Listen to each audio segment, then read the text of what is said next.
Hello everyone, my name is Joshua. This is the 44th video of my video journal series. Today's date is Tuesday the 24th of March 2026. And something I wanted to, talk about with you today is the current fuel crisis here in Australia. As a result from the ongoing war in the Middle East, we now have a petrol problem. We only have around a month's worth of oil reserves. That includes jet fuel, diesel, and petroleum. We only have around a month's worth of supply left because our shipments that were supposed to be coming from Asia have been cancelled. And obviously, as someone who doesn't drive a car, it still affects me in other ways, like buses, for example, they run on diesel. Our regional trains, they run on diesel as well. So, I fear about those services being cut. But I went to the local servo a couple of days ago, and obviously I don't drive a car, but I was there to buy some snacks. And all I could see was just this huge line of cars, and everyone just pumping as much fuel as they can into their cars and jerry cans, which I don't know is strictly legal, the jerry can method, but whatever. And yeah, and the price of petrol now is like $2.80, $2.90 per litre, Australian dollars, not per gallon, per litre. Diesel's like $3. In regional areas, it's like price of petrol's like $5 nearly, which is insane. Especially in the Northern Territory and I guess rural parts of Australia as well, like Queensland. I'm not sure about WA because I know fuel on average is cheaper in WA, but it's also affected, I guess, the whole of Australia, especially those living in regional areas where they don't receive much fuel supplies and everything's already, unfortunately, quite expensive. But yeah, it's just hit us all hard.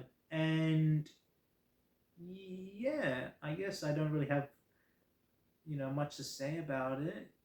It really does suck, but at the same time, the whole world is just gone a little bit crazy now. And I always like to look on the bright side of things, and I do believe this issue will be resolved. I don't know how long. It may take weeks, months, years maybe because of the backlog it's created. But I guess I'll just give like some tips on how to save on fuel.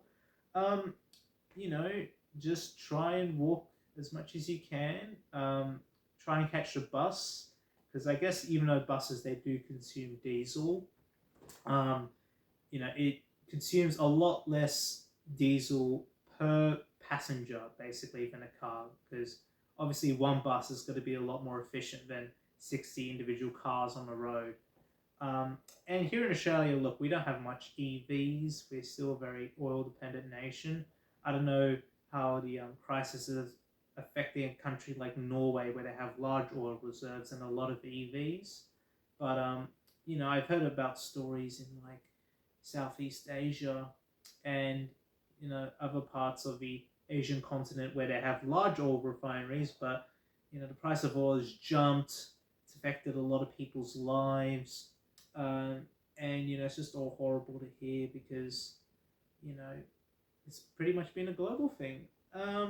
And yeah, as someone who catches public transport, I guess I've saved a lot of money and a lot of fuel consumption over the years, and haven't been behind the wheel in like 3 years. So, how much petroleum does the average Australian consume per year? Basically, I've times that by 3, and that's how much fuel I've saved. Um, but yeah, so obviously, who knows where the future will go with this? I'm just recording this now because I guess it'll be interesting to look back on this, you know, when I eventually end this series in around the year 2046. I know I've been talking about a lot about ending this series, and I don't mean in like a, bleak sort of way, but it's just interesting to see how things will play out over the course of when I'm recording this. And I guess I'm trying to like speak to the future audience and the present audience at the same time, which is kind of weird, but I want to make this as like a time capsule sort of. Because the last time we really had an issue as big as this was like, the late 1970s when we last had fuel rationing.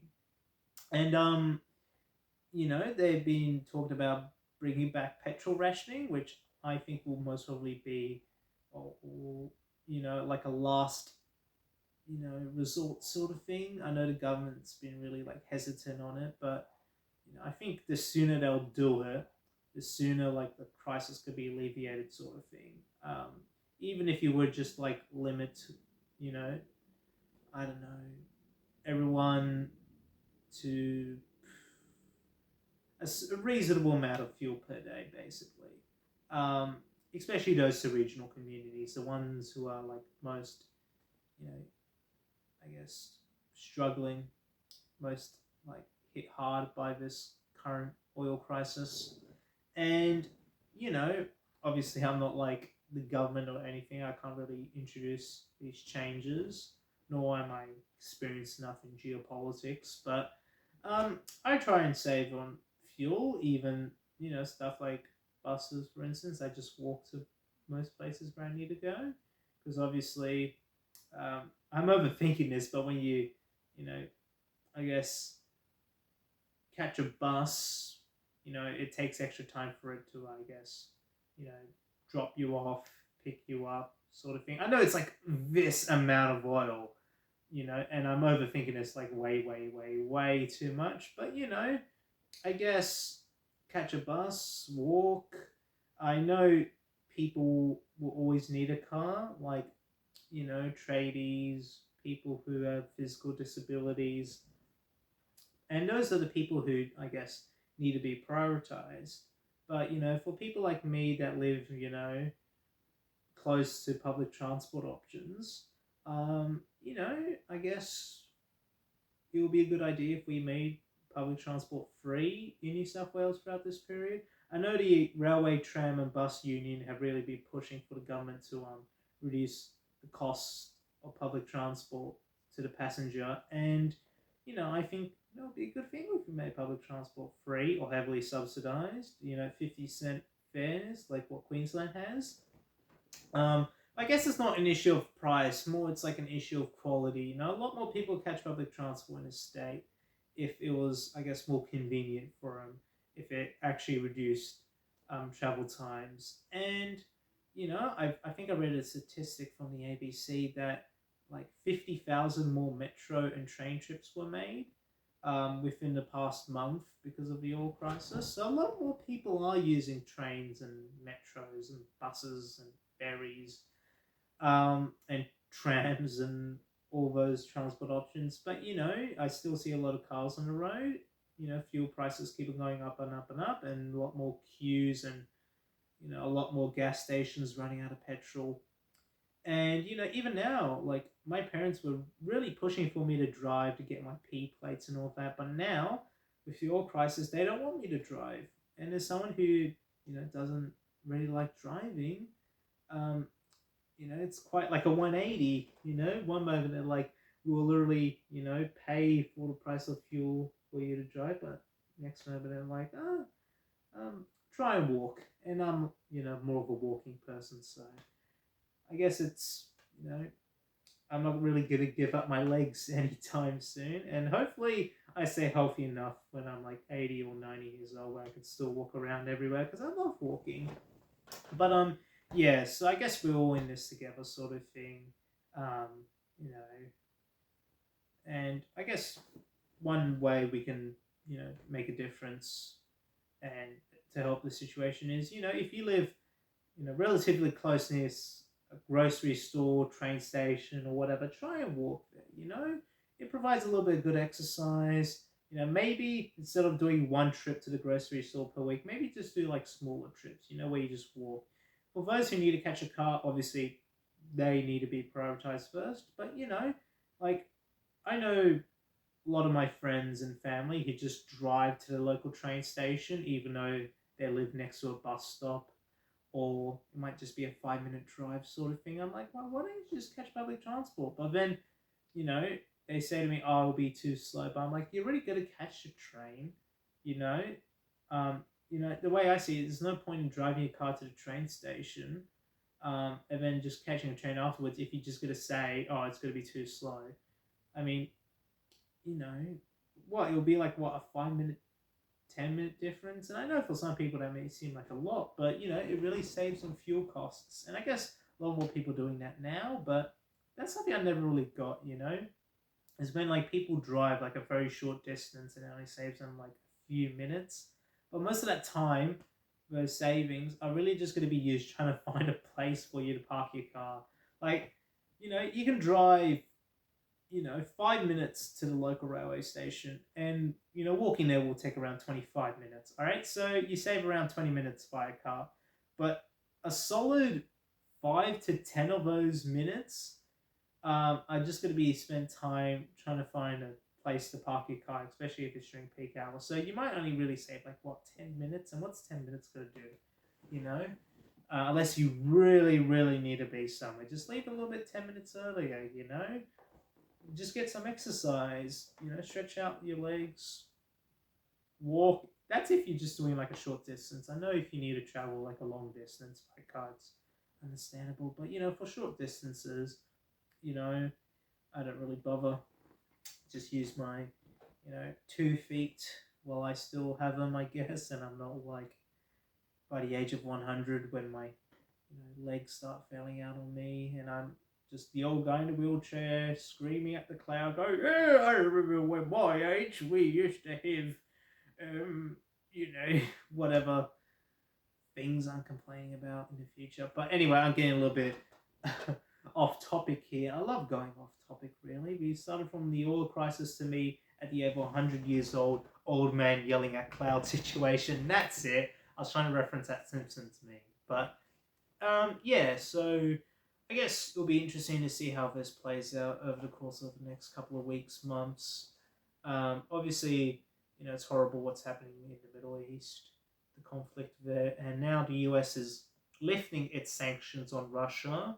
I know, because they need more oil from Russia, even though they are waging raw war against Ukraine. And, I've seen the price of fuel dip to all-time lows during the COVID-19 pandemic, but now they're all-time high, I guess. And yeah, I guess that's just to really conclude. My advice is, try and limit your car usage where you can.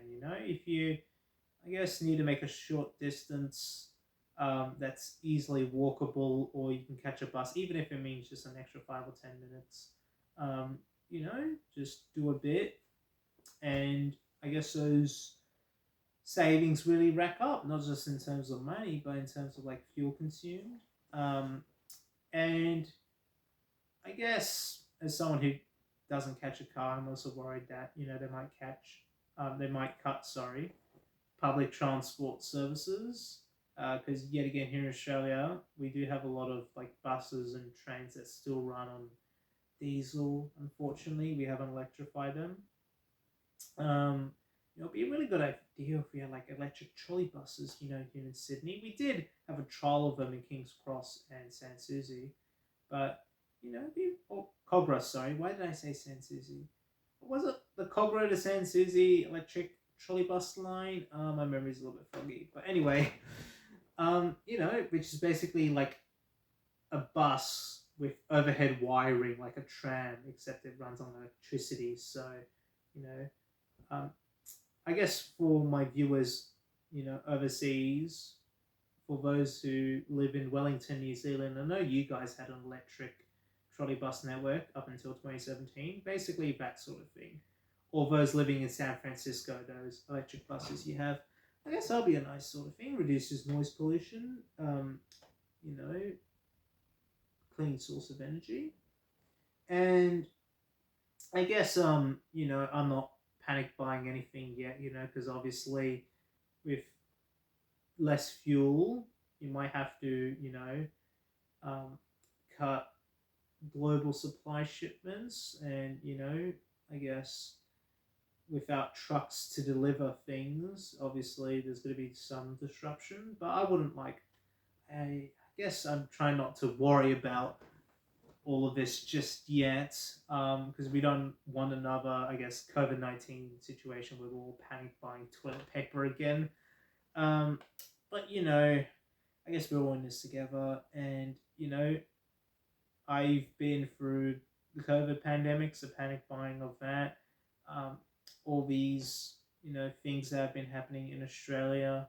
Um, Obviously, I don't want to see like a repeat of those sorts of things, but I guess that's how the 2020s really are functioning. But I guess I always like to see the light ahead of the tunnel and just say to myself, at least I fortunate enough that I don't need reliance on a car just yet in my life, and that I have access to public transport, and that I can save my fuel consumption for, I guess, the people who really, really need it. But anyway, I guess it's been sort of bleak, but otherwise, um, you know, I guess I'll end off with how my day went. My day went pretty fine.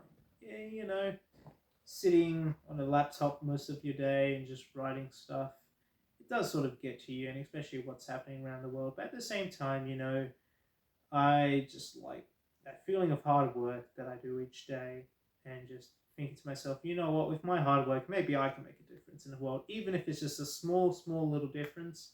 Um, you know, Eventually I'll get like a movement starting where, um, you know, I can someday be a role model, and I guess maybe leader of the country. Who knows?